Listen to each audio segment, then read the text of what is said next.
Marina Kwaku, je suis la présidente de l'ONG Actes de Vie. Je suis également journaliste. Aujourd'hui, je suis sur le plateau de Host TV.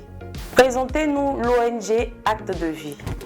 Alors, l'ONG Actes de Vie est une organisation à but non lucratif qui a pour objectif de contribuer à la lutte pour l'autonomisation des jeunes filles et des femmes africaines par l'éducation. Nous nous intéressons beaucoup plus aux jeunes filles parce qu'en fait, pour nous, pour que ces jeunes filles et les femmes africaines puissent être autonomes, il leur faut évoluer dans un environnement sain. Ces dernières années, des initiatives ont foisonné militant pour l'autonomisation de la femme et la promotion du genre.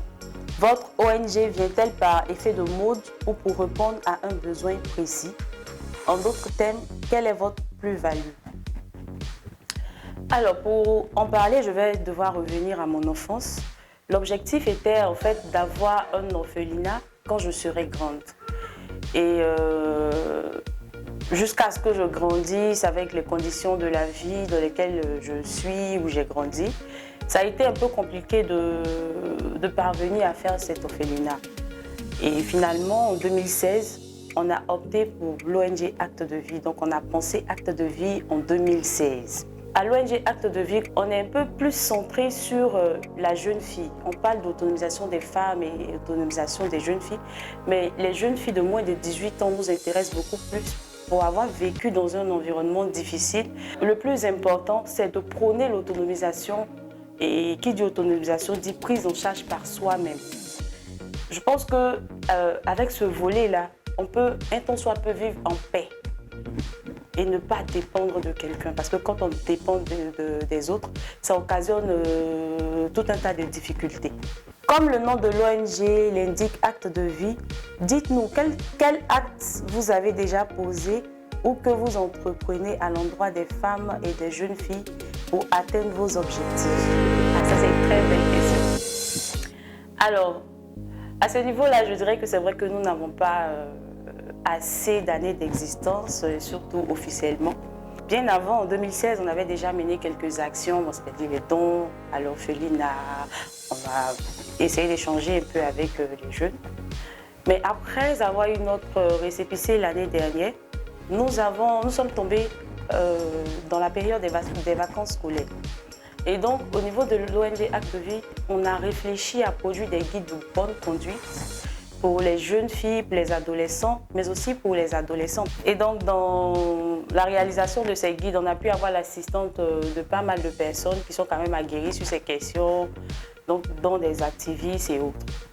Ensuite, cette année, nous avons récemment, je crois il y a une semaine, on a tenu un e-panel sur la question du droit de la femme et de la jeune fille pour un avenir meilleur en Côte d'Ivoire. Parce que et le rapport même de la Banque mondiale le dit, on a constaté qu'en Côte d'Ivoire, si l'égalité est respectée, le pays pourrait avoir au moins 6 milliards de dollars. Nous avons voulu en parler et on a même associé les hommes également à venir comprendre réellement ce qu'il en est. Parce que parfois, dans les échanges, certaines personnes montrent leur désintérêt pour l'autonomisation de la gente féminine. Comment adhérer à votre association? Est-elle ouverte aux hommes? Oui, les hommes peuvent également faire partie de l'ONG Actes de Vie. On en a pas mal déjà dans notre bureau exécutif et qui se débrouillent pas mal quand même pour faire bouger les choses.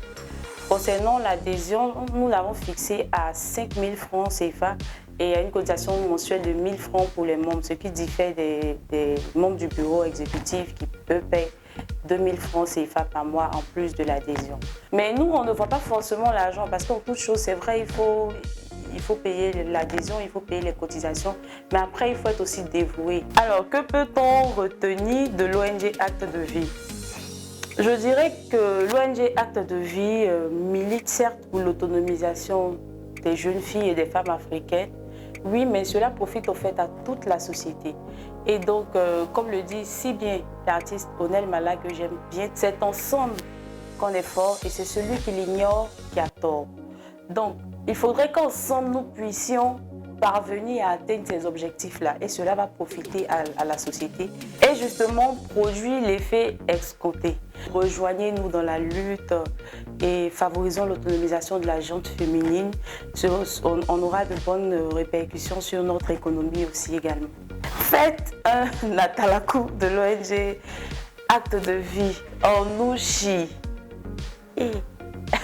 Moi, ça va parler Nouchi. Je ne sais même pas quoi dire. Oh yeah les gars et les go, venez nous rejoindre à l'ONG Acte de vie. Bon, je sais pas.